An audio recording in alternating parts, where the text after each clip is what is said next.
The sun has gone down at Hangman's Hill, and the ghost at Misery Corner isn't walking tonight. So, welcome to the Weird Tales Radio Show, your weekly fix of ghost stories, urban myths, witchcraft, magic, and folklore. And now, here's your host, writer, award-winning journalist, best-selling author, and sometime werewolf hunter, Charles Christian. Hello and welcome. You're listening to another episode of the Weird Tales Radio Show on podcast and on internet radio. And for those of you who keep count, this is episode 78 and I'm your host, Charles Christian. Thank you very much for listening in. On today's show, we're going to have an interview with Dr. Heather Lynn about evil archaeology, demons, possessions and sinister relics. But before we do that, here's my co-host Janie, who's going to talk about books. Well, my books, in fact. Well, I was super excited this week to see that your ebook called Genre Fiction, The 12 Rules, has sold nearly 10,000 copies, which is amazing, actually. It's very good. And because I see the stats when they come in, and you don't. But yeah, so that's brilliant. Yay. Yeah. I just wondered, actually, for the writers and readers of sci-fi and fantasy fiction, whether or not this might be interesting, if I just ask you a few questions about the book. It basically, it's short, it's succinct, 12 rules. Basically, it's a list of the rules that writers must not break if they want to keep us, their readers, reading their book. So I was going to just ask you about a few of the rules, because they're interesting. You know, if you're any sort of a reader and you're reading this type of genre fiction, which could be sci-fi, fantasy, that sort of genre. Yeah. And it's rather different from literary fiction. Yes. Some of these things, they do stop us when they're transgressed, these rules, reading, and we don't quite know why. We just don't like the book. So, as I glance through, and these are the ones that tend to kind of annoy me. Rule number 1. So you say authors should not focus too much on the trappings or the physical settings in this fantasy world that they're creating. And, you know, I thought, well, why do sci-fi and fantasy authors tend to do that? Not all, obviously, but yeah. So I don't know if you want to just explain, why do they do that? Do you know what I mean? I know what you mean. I think explain maybe what I mean, because I'm not very articulate. think the issue with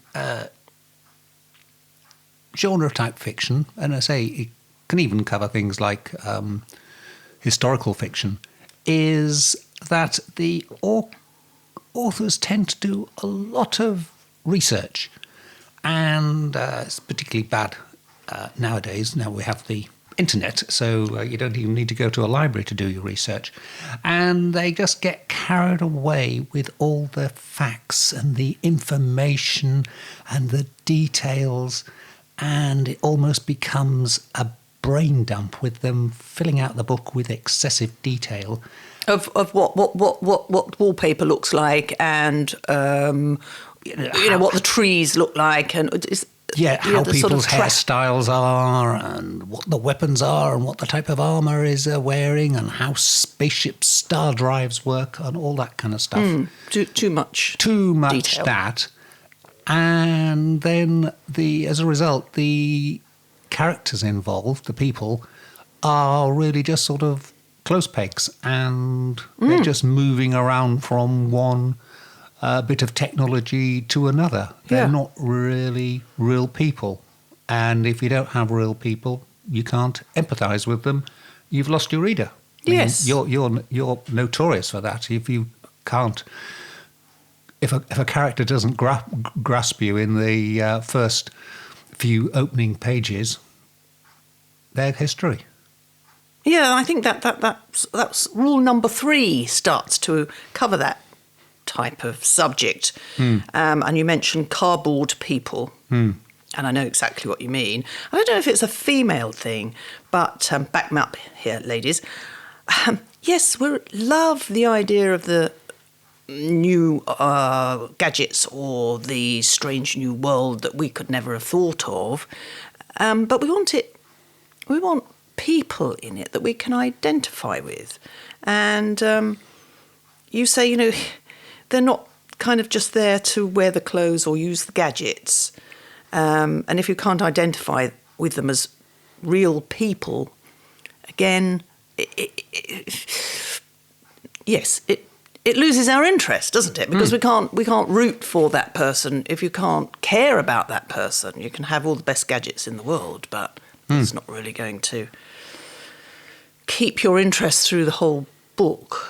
So that's sort of one of your rules, isn't it? That you, well, I mean, to give an example of a sci-fi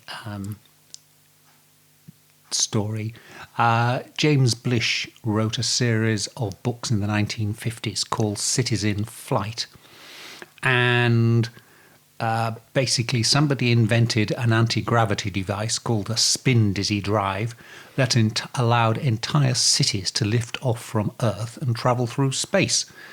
And so New York City was flying around complete with the Chrysler Building and the Empire State Building.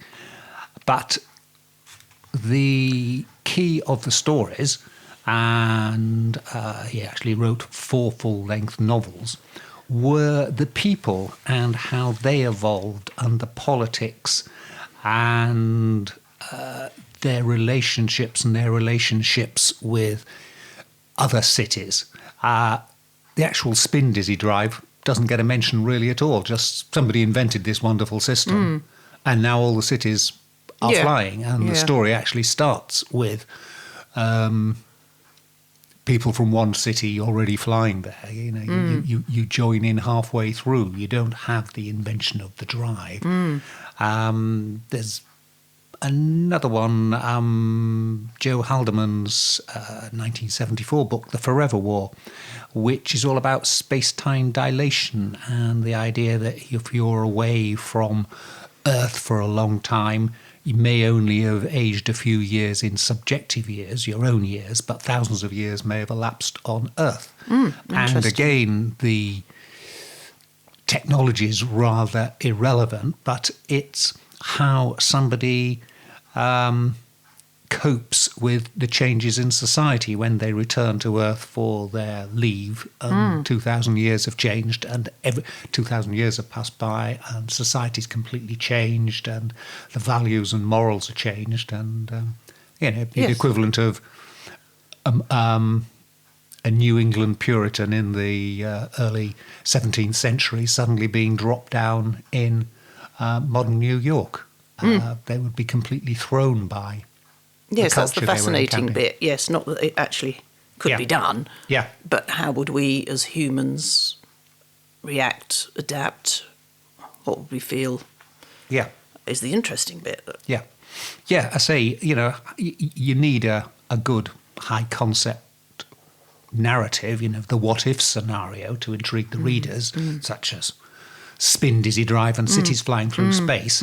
Which is hard enough. That's wonderful. That's difficult. Don't get too bogged down with the details of it all. You've got to have a story arc that's interesting, and you've got to have characters that are interesting. Just simply having this wonderful bit of technology, imaginary technology, that's not enough. Yeah. So another rule in the 12 rules, rule number 9, has kind of covered it, but this is another aspect of it, of gadgets, of getting them right, which obviously when you're talking about the future is somewhat difficult because we can't predict what's going to happen or not happen. But even obviously historical gadget facts get wrong sometimes, and you say it can be a minefield, and mention the King Arthur and the Knights, where they're described or shown in films even or in books, but for instance the knights are wearing armour that is not in fashion for another 100 years, for instance. And another example you talk about is cowboys using pistols and rifles that won't be invented for years. Yes. And so yes. I mean, Westerns always show the Colt 45, but that was a relatively late arrival. And yes, and of course all this is checkable now. it is checkable now, yeah. Google it. And we readers do love a good gadget, but kind of when you see that it's can possibly exist or whatever, it tends to, you lose a little confidence in the author. So what's your sort of examples of that you talk about are quite interesting. I love the one about the Back to the Future movie, for instance. Oh yes. There's that's the movie Back to the Future 2, which came out in 1989, but was meant to be taking place in 2015, and it's noticeable for the tech geekies among us that people were using fax machines, but there was no email. This was because in 1989, email was still very much a bit of a fringe technology, and the hot technology was the fax machine. And in fact, by the time the movie would have appeared, or was set at 2015, the fax was almost extinct. Well, it's obviously not a mistake as such, but, just an example that you're saying of how, when you're writing this kind of genre stuff set in the future, you can get kind of a bit of a sidewinder come. That's not saying that that's a mistake on the author's part, but Yes. And something I read here about a 1950s sci-fi story. Oh yes. Which I haven't read, I have to say. No, it's a short story, and it's set on one of the moons of Saturn, and so we've got space travel, we've got people established living on moons from way, way, way about, and the heroine in it is in danger and looking for help, and she needs to phone somebody, but she daren't go into any of the local bars to use a public call box, as they all look rough and are filled with unsavoury characters. And this is because back when the story was written, even telephones at home were a rarity, and you used public call boxes. Yes, and bars and the likes were places where they had them. So you basically got an author who can envisage space travel and life on distant planets, but no personal communicators or mobile phones. There's quite a few movies where you think nowadays, if you had a mobile phone, you'd just phone and say, don't go down there. Yeah. But the whole drama is around this failure in communications. Yes, well, I see, there's 12 rules, and there's quite a few others that are very fascinating, with some great examples of how they've been maybe transgressed or broken.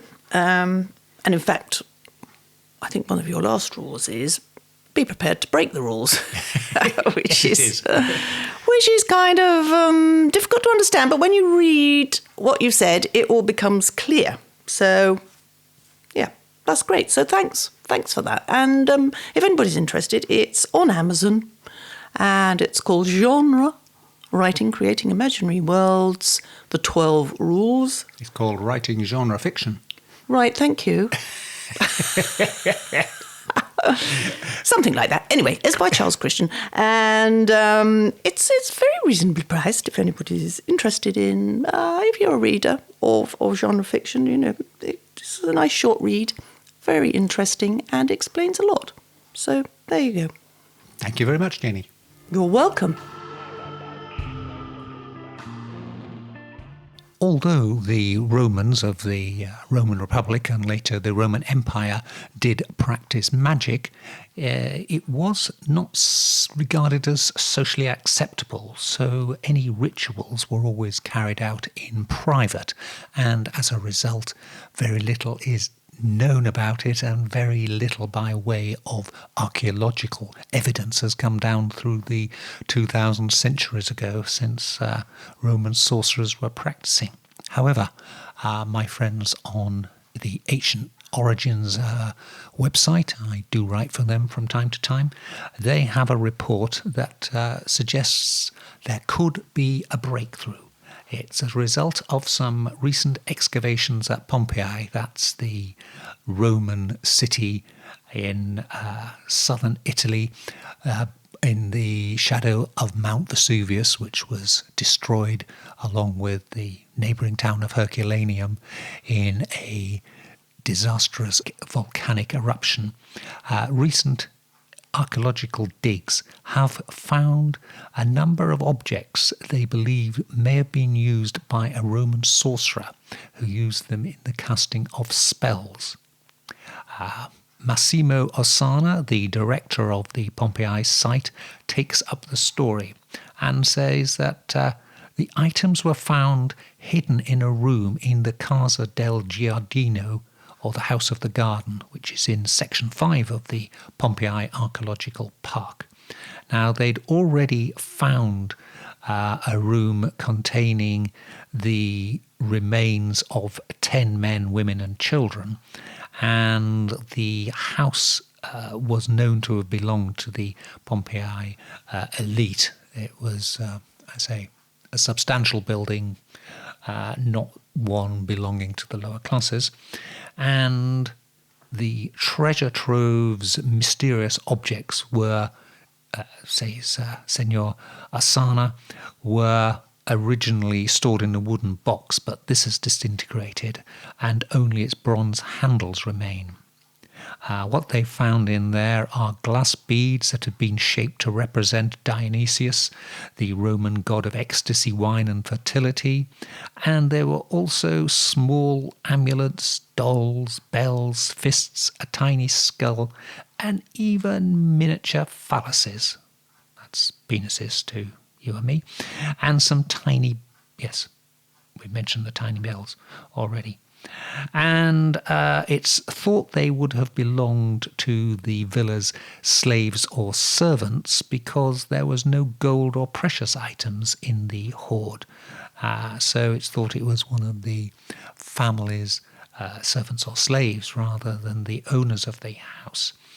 And according to Massimo Asana, perhaps the precious box belongs to one of these victims. That's the 10 victims whose bodies have been found. Interestingly, the iconography of the objects and amulets are intended to invoke fortune, fertility, and protection against bad luck. They are now being studied to understand the meaning of them. And the director goes on to say that he thought the objects would have been worn as necklaces during magical rituals rather than simply as jewellery for decoration. So, if we have any more news on that, we'll let you know. But the Romans practiced magic, and some of their ritual objects have been found. You're listening to the Weird Tales radio show with Charles Christian.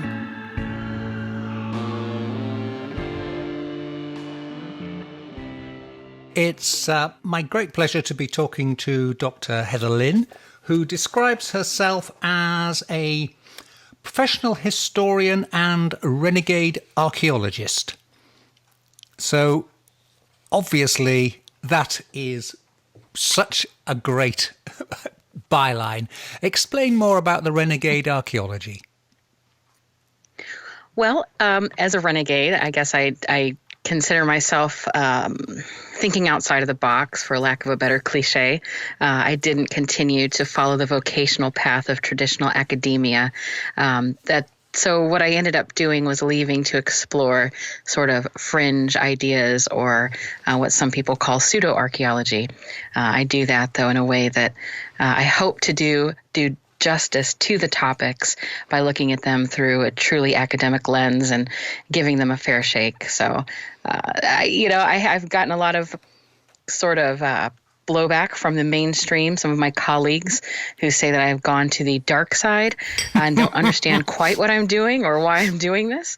But, I believe that all theories are worth consideration at least, and that, it's important to look at these in a way that at least just tries to find if there's any underlying truth to the subject, or gives space to people's ideas and theories that may be just different from the established narrative. Yeah, but just picking up on the point earlier, you'd say you'd still apply the scientific disciplines to investigating them. Mostly. And admittedly, what I also do would be I do a little bit of a methodology of, people in academia are familiar with the phenomenology, some different qualitative methods as well. So in addition to trying to look at the actual hard science of it, I do interviews and speak to people on a level and look at it through an interpretive lens as well, in fairness. So there's a science as far as a social science can be, because that's something that I think is really important to remind people of, is that archaeology, while it employs scientific methods, it is still a social science, and it is subject to, a lot of interpretation and qualitative methodology as well. And so there's still a big gap out there for interpretation of certain discoveries or ways to look at that. And so I try to, entertain all possibilities and, see what the evidence may bear out. Right, that makes sense. Okay, let's talk about your book, Evil Archaeology, Demons, Possessions and Sinister Relics, which I ordered before it was actually released over here in the UK by redwheelwiser.com, isn't it? Yes. And available for anybody who's interested in paperback on Amazon. I read it, and what's interesting is you're tracing how a lot of modern religious beliefs and older beliefs all seem to go back to what in the old days we used to call the Fertile Crescent, the sort of the lands between the Euphrates and the Tigris, the sort of dawn of Western civilization, if you like. Would you say that's right? I would say that's right. I didn't set out to make that happen, but that is how it sort of led me back to that. They say all roads lead to Rome. Yeah. But I think if you keep walking that road, it may actually lead to Mesopotamia.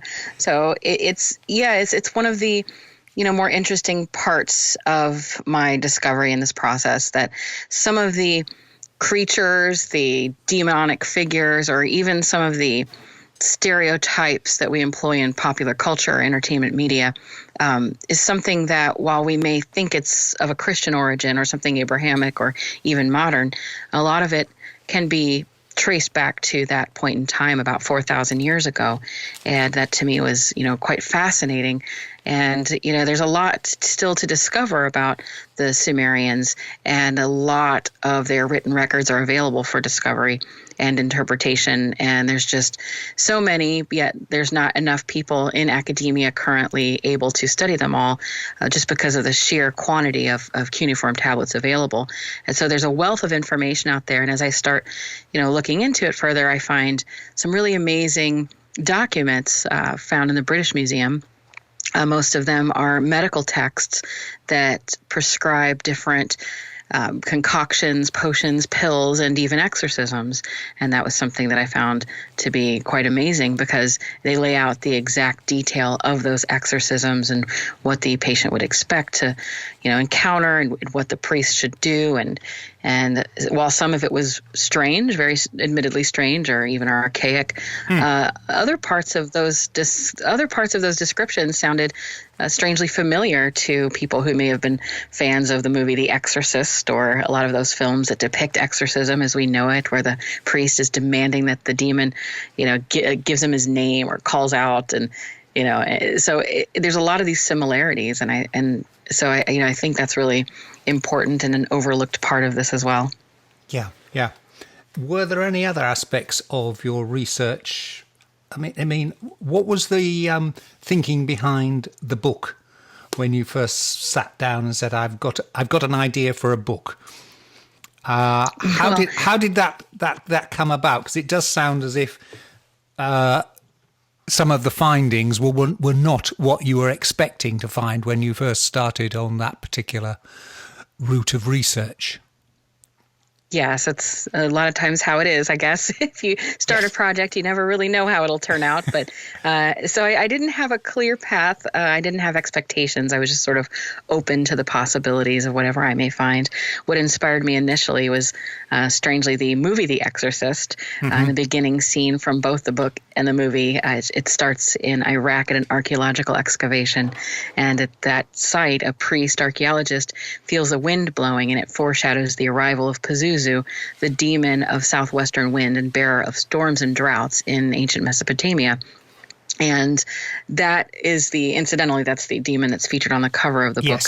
That demon, I hadn't realized the importance of that scene because I had watched that movie probably far too young, and that little detail kind of flew over my head. Yes. And it wasn't until I was an adult that they were replaying it somehow on cable television, and I caught a bit of it. And I took a second look, and I thought, well, that's interesting. I wonder how much the author knew about that demon and, what the connections were. And it just sort of stuck out to me. But it wasn't long after seeing that movie that I read a news story that caused me to have a pause.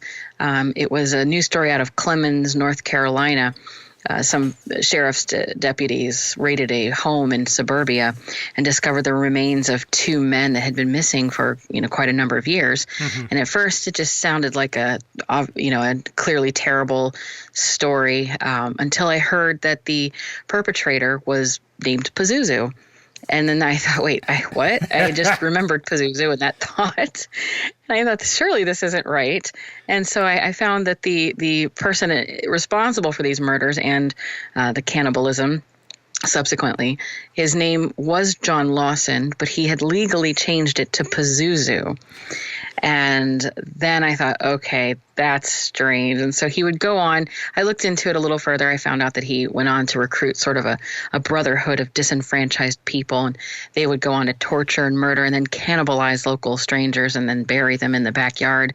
And it was clearly awful. But in the psychiatric report, the killer said he practiced a Sumerian religion that involved a monthly blood sacrifice, usually of a small animal, but then it turned in and developed into the sacrifice of a human being.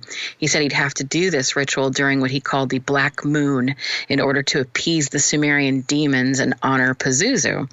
And so I started thinking about, the impact that Mesopotamian demons still have on us today, whether it be through, the movies and books or even the inspiring of a potential or probable serial killer here. And so I thought, clearly the killer is 100% to blame for his actions, but I did start to think about what it would mean to be inspired. And the word inspire comes from the Latin inspirare, meaning to breathe or to blow into. And the word inspired originally described when a supernatural being imparted an idea to somebody. So this related then to the concept of doing something in the spirit of. And so I thought it may be just splitting hairs over semantics, but still, it was enough to inspire this person to do these things. And while it may not have been possession in a classical or popular sense, it started getting me interested in investigating the possible connections that we have that maybe we don't even realize we have to these ancient demons. And so I think that was probably one of the motivating factors. And and then a lot of people were interested and had been asking me about haunted things, haunted houses, relics, and, those sort of tropes of media. Yeah. And I thought, well, what I'll do is, take a look at that and see, what there could be and where those connections could lead me either in the past or present or future. Gotcha. Yes, I like your idea. All roads lead to Mesopotamia on that. And you also bring it forward to interesting chapter 9 on the place where evil dwells, and you're talking about various weird places and the likes. Do you think it is evil or just plain horrific finds that are going on there? Yeah, that's a really good question. And that's something that, using the title evil in the book is a provocative way of sort of getting people to consider those things. And, so a lot of people recognize evil when they encounter it. But many of the sites and artifacts that I explore in the book could seem evil upon first look. But when you study them in greater detail, you find that they're not necessarily evil. In archaeology, one of the most important concepts is context, and that's the position of an artifact or a site in space and time. And so that context includes the analysis of how an archaeological find got there and what has happened to it since. And so it can be very easy to become focused on those sites and places and even the things and miss that broader relevance with regard to human history and culture. And so without the context, sites like, Stonehenge, for instance, become just a pile of rocks, really. Mm-hmm. And without context, demonic figures and those things could look like little cartoon characters or, what have you. But so I think in the book, what I try to encapsulate is that evil archaeology, or these ideas of evil, they may just be how we are looking at them. They teach us about human history and culture that, there's aspects that we still don't understand and we grapple with. And so the evil we see in these things may just be a reflection of the evil that we fear in ourselves and humanity in general. And so I think that there's a lot of, misunderstanding about those things. And, when people say they get vibes or they feel a negativity, when they maybe go into a haunted place or, they hold a supposed like haunted relic, I think that's perhaps a true energy, a real thing. But I think it's something that they're projecting, in a way, and not to sound psychoanalytical about it by any means, but I do think that it's something that is very real to the experiencer. But when you just take the narrative away and take some of that away, you're really just looking at a thing. And there's a lot of other components to it, such as how ancient demons looked. A lot of times they were both animal and man, and that was an important motif, if you will. Sumerian seals depicting beast hero combat or common archaeological finds. And it supports the idea that a lot of the people then were very much fixated on the beast fight motif. That's also referenced a lot in the Epic of Gilgamesh. So these representations of humans were mostly victorious over the beast, and the duality eventually would blur when depictions developed of monsters with human torsos or animal legs. And so the notion that man may not always win against the beast emerged as sort of a frightening alternative to that hero motif. And, it's one of those things that I think later when Christendom came in through the, their efforts to change people or convert people, and they saw the folk monsters or the folk elements of the beliefs, they lumped these beliefs and cultural fears into sort of a cauldron of beasts, evil, magic, and monsters. And, according to the Bible, man was made in the image of God himself. So by depicting demons as animal-human hybrids, medieval artists would go on to create what could be considered a bestial perversion of God's image. And that in and of itself was, intrinsically heretical or terrifying. And I think that's where some of this starts. And it's so deeply enculturated in us that, it can still look a little frightening. I know I've been told that by some people who have seen the book. They think that Pazuzu on the cover was just maybe a little too much. He was so scary. But if you really look at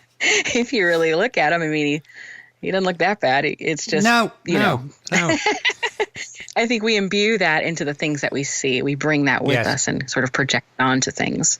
I mean, it's interesting how many of these ancient demons, or was Pazuzu a demon or a god? He was a god. What was? Mm-hmm. Yeah. Yes, that's an important distinction. Yes, well. And some of the other ones you mention in the book, Pan and Keranos, the horn god of the ancient Celts, and obviously Wicca. All of them have features which are very much seen as the hallmarks of the Christian devil, aren't they? The horns and the goat-like features, and there's this whole element that any god from another religion gets branded as being the devil. Yes, absolutely, and they literally get demonized, Yes. and so they turn, and that is something that you see, is that in those examples, a lot of them have horns or cloven hooves, and so Pan, especially, if you look at sort of cartoonish depictions of the devil, he very much looks like a red pan, maybe with a more sinister, Vincent Price sort of look or something. But I mean, that sort of shows that background that we, have, and so that is something interesting. And when you break those gods down, Pan and just so many, they're really nature spirits. They're nature gods, but they became demons. And as you mentioned, they were gods and not necessarily demons. And the idea of demon is something that of a being wholly bad is sort of a relatively newer construct, and it was kind of an all or nothing approach by the church to say, nope, these are bad. But in the very beginning, these were powerful entities that could do both bad and good, and so they weren't necessarily looked at as evil. They were looked at as powerful, potentially dangerous, certainly something to be respected, but also could be helpful. And that's something that you see in ancient, mythology very, clearly, is that these beings could be called upon for help and, that sort of thing as well. And so, but no longer, that we've taken that full out of that spectrum. But so when we look at it from a modern lens or a contemporary angle, and we look back at some of the writings, it's hard to remove ourselves from that depiction and just think, okay, these are demons. This was evil. This was all wrong. Why would they do this? Why would they do that? But if you just kind of distance yourself and say, well, these were gods in such a way that they were powers that were, could create action from a distance, that had great power over humanity. And you'd have to appease those gods in different ways. You'd be frightened of those gods because they could cause drought or storms, but they could also cause fertility or happiness. They were sort of just clearly nature spirits, and anything that man maybe couldn't attribute to himself, but some greater power beyond himself. And, that was how it was for a long time until we divided it into good versus evil. Yes. I mean, the whole early Christian Gnostic heresy really is that whole battle between good and evil. But I think the heresy is that the God is both good and evil, whereas the Christian church has God is good, end of story, and it's the devil that is evil, end of story, and can't do anything good. Exactly, and that creates a lot of confusion even today, where the Bible depicts God as being a jealous or angry God, or it creates questions, theological questions people grapple with, like, if God is so good, then why does he let people suffer and this sort of thing. But the ancients really had a different relationship or understanding of the forces of God and power that way. They didn't have that, well, God is always good, or God or demons are always bad. It was a lot different. It was a far different way of viewing the world. Just sort of going through one of the aspects topics you cover later on in it's chapter 12, is you talk about Slender Man, which is, started out basically as an online joke, but now seems to have developed a life of its own almost. And certainly there were, a couple of years ago, a couple of teenage girls tried to kill another girl because they were trying to appease Slender Man. How... I mean, that looks very much like how the Sumerians must have acted 4,000 years ago. There's a god and it's got to be appeased. We've got to sacrifice blood. Sort of a history repeating itself, isn't it? I think so. I think that, it's a lot of the things that we're seeing, whether they be these archaic demons or accounts, all the way to these modern sort of high tech accounts. I think that they're all very shared experiences that we go through as human beings, and we just have different names for them as we move through the epochs. I think that we just call them different names, whether they be aliens and demons and fairies and whatever sinister representation. But at the end of that, when you strip away the symbolism and you strip away those aesthetics, you're really looking at a very common thing, something where, again, it's an idea where somebody could be inspired or get this notion to do these horrific things and do it in the name of some unseen force, and it usually results in violence. And there could be very, very different reasons for this. Obviously mental illness and conditions like epilepsy were at one point blamed for possession behavior and that sort of thing. So there are obviously very clear reasons people do what they do, and some are not so clear. And from an outsider's perspective, if you see somebody behaving in such a way and you don't have an explanation, this is something that I think no matter what culture, no matter what era, we've struggled to figure out, why do people do horrific things to each other, and facing those demons, those, if you will, the demons of our own personal fears. And so, yeah, it's something that I think is very connected to ancient times. And that's something that I hope to bring about in the book a little bit, is especially by some of the vignettes that I put in about, people's potential experiences in that time. It's easy for us to look back and say, oh, these ancient people, and they were so different and they looked so different and acted so differently. But they really weren't. They were very similar. We had similar brain structures. These weren't Neanderthals. These were Homo sapiens sapiens still.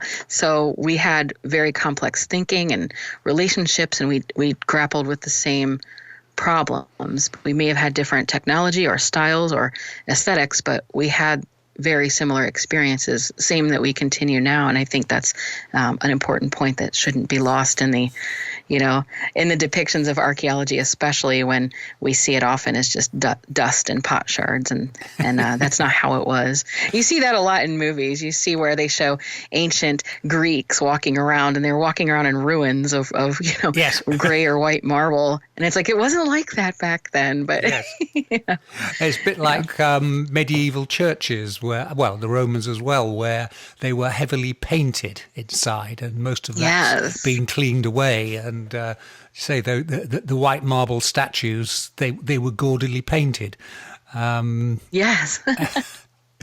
Yes. Quite gaudy. Yes. Yeah.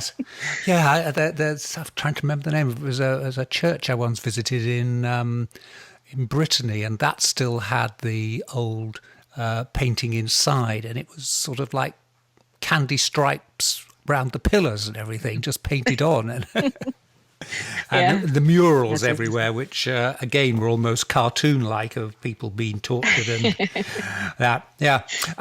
In the book, you also have a section there on how to protect yourself. I'm not quite sure where you come down on this. Where you say, if evil entities are real, how can we protect ourselves from their corrupt influence? Are you suggesting that these things may be real, or that to the people suffering from them, they're real? I think that the question lies with what is real, and that could be. Well done there. Yes. So how real is real, and what does it mean to be real? And so if something's affecting you in your daily life, and it's actually it's manifesting in something that is definitely real. I mean, if you ask somebody who feels they're possessed, they're going through something, and to them it's very real. And so you could say, well, it's a manifestation of post-traumatic stress, or you could give them a psychological diagnosis, and that could be fine. but it doesn't necessarily help everybody. And there's a lot of psychologists even now, psychiatrists even, that have turned to exorcism in some cases as part of their practice because they see that there's a benefit to that for some people. So in addition to regular therapy or even medication, sometimes there's a sort of intangible component to these things that the human mind is suffering. And so I think that for demons, obviously this book and this research has brought this question on me often. So do I believe in demons? And I would say I don't believe in demons in a tangible sense, that there's these biological entities that appear somehow and make us do things and this sort of thing. I believe that there's representations of those demons in amulet form and pictures and what have you. But the demons themselves, I have yet to see a demon skull or a demon, body parts or remains in any way. Yes. So no, I would say that demons do not exist in that sense. But to the people who believe and believe enough, I think that in some ways belief is enough to constitute a reality. And so in that sense, if somebody does believe, there are things that have been known to help people. And help people, even if you're just a little bit skeptical or maybe a little superstitious. These are things that can be done that, they're not harmful. They could be done. So it's just, maybe a just in case kind of plan. So yes, I do include a defense against demons that everybody could do. And this is not this came from not only research but interviews that I had conducted with different exorcists from different belief systems, and one of whom I interview in the book, Bill Bean. But it wasn't, his view was interesting because it really did match just about everybody else's, these very, underlying points. And so that's something that I didn't want it to be denominational in any sense. I wanted it to be, suggestions that anybody could do, even if they had no denomination. And it was rooted in not only historical advice, but contemporary advice from an ecumenical sense. And so, I do put those tips in there. Yes. Would you like me to talk about those tips? Yes, indeed, if you could do. Sure. One is a very good tip for anybody. It is clean your personal spaces and living environment. So if you clean your home or office or even your car, it creates a more hospitable environment for positive energy. And this is something that you see.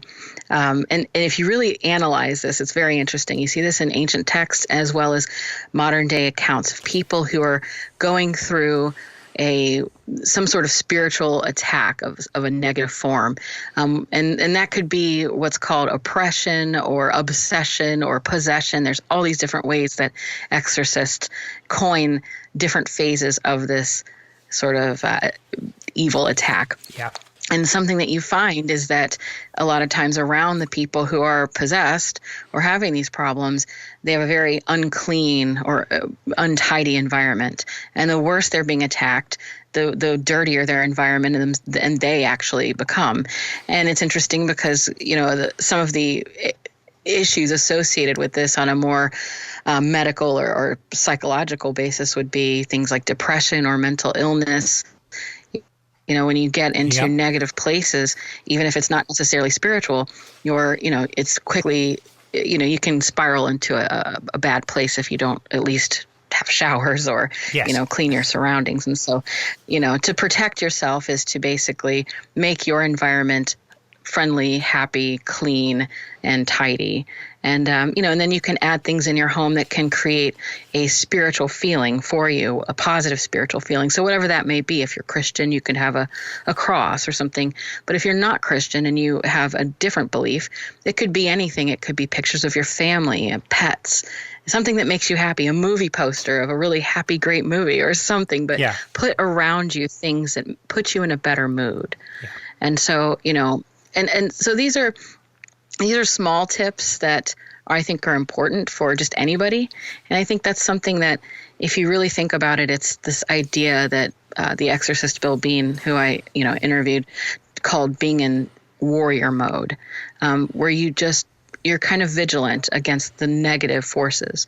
And so that could be construed as something, very superstitious, but it could also just be practical good advice for everyday living, that, you should be aware of your mood, be mindful, and try to surround yourself with positivity as much as you can and deflect the negative energy. And I think that would be sound advice for anybody, threatened by demons or just not. It certainly makes sense, though. Obviously, with the movie poster, probably not The Exorcist. Probably not. I think the serial killer in the South, he had posters. I mean, that's a great example too, because if you look at that, I watched a video from the sheriff's department where they had filmed a walkthrough of the home, and I describe that in detail in the book, and it was a disgusting, frightening, awful, just filthy environment with fleas and flies and vermin, and posters and artwork all over the walls from top to bottom of demons and negativity. So in a sense, it's the advice about having a clean environment and having positivity around you. And you can see that in that case of somebody who claimed to be possessed, they had the actual opposite thing going on to a very awful degree. Yes. Yeah. It's almost a sort of self-fulfilling prophecy that they've got themselves Absolutely. into. Yeah. Right. Yes. And what of the future? What are your next projects going to be? Well, my next book is coming out, and that one is it's due, I think, at the end of this year. It is called The Anunnaki Connection. And for anybody unfamiliar with the Anunnaki, they are the gods of ancient Sumer.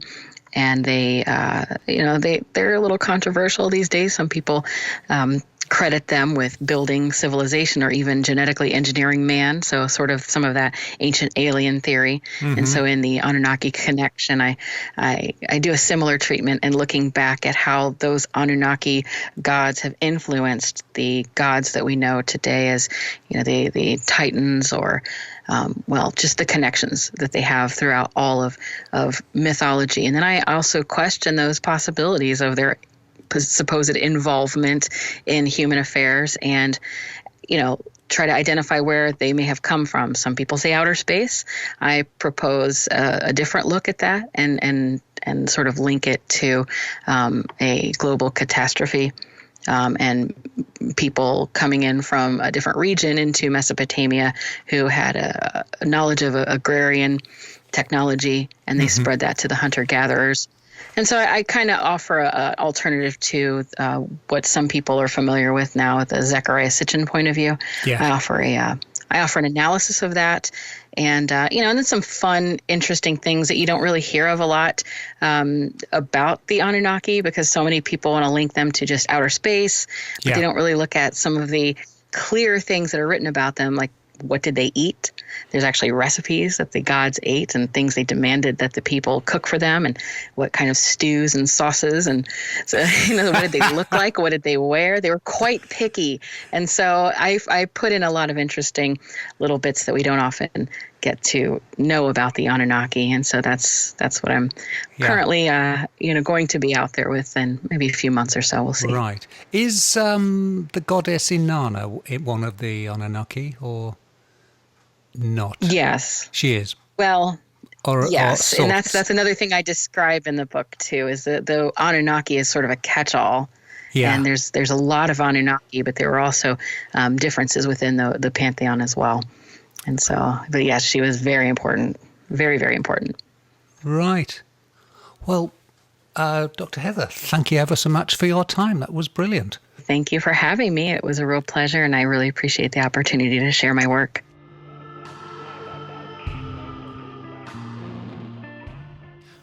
Have you ever wondered about the phrase, the weakest go to the wall? It sounds like after a revolution, the weakest are taken away and shot. Well, it's got nothing to do with that at all. It goes back to the medieval church, and there used to be a stone seat, looks more like a step now, that ran round the outer wall of the nave. And the idea was this was reserved for the aged, the infirm, and the young, so they could sit on this, lean against the wall. while everybody else had to stand or kneel in prayer because they didn't have any pews in churches in medieval times. So there, little factoid for you, the weakest go to the wall. Time for another factoid, and this is a rather macabre one. We've mentioned before on this show how the plague, which caused the Black Death back in the Middle Ages and ravaged most of Europe, still exists, and you can still have the misfortune of contracting it, although usually treatments now can relieve the problem and is no longer necessarily fatal. However, here's a sad story from Mongolia. And on 1st of May this year, a Kazakh couple died of bubonic plague in Mongolia's westernmost province of Bayaugli after eating raw marmot kidney. As a result, a 6-day quarantine was declared in the region, which borders Russia and China, preventing a number of tourists from leaving. Authorities have warned in the past against eating raw marmot meat because it can carry the Yersinia pestis, the plague germ. However, people ignore the warnings as they believe consuming the innards of a large rodent, such as a marmot, is good for their health. How wrong they were. Each year in Mongolia, at least one person dies of the plague, mostly after consuming marmot meat. So, don't go for the marmot burger if you're ever visiting Mongolia. And that's it. Once again, we're out of time. This is Charles Christian saying thank you very much for listening to the Weird Tales radio show. We do appreciate your listening, your ears. And we hope you'll join myself and Janie again, same time next week. Only one little note before I go. Little thought for you. Your body is a temple.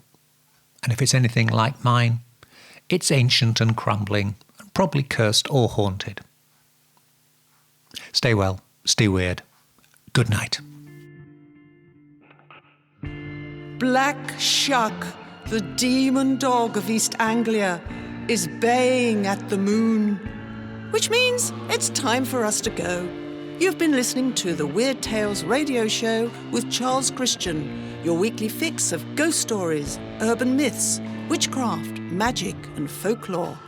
You can keep in touch with us online at www.weirdtalesradio.com, by email to weirdtales@icloud.com, and on Twitter @urbanfantasist. Join us again next week for another edition of the Weird Tales radio show. Good night.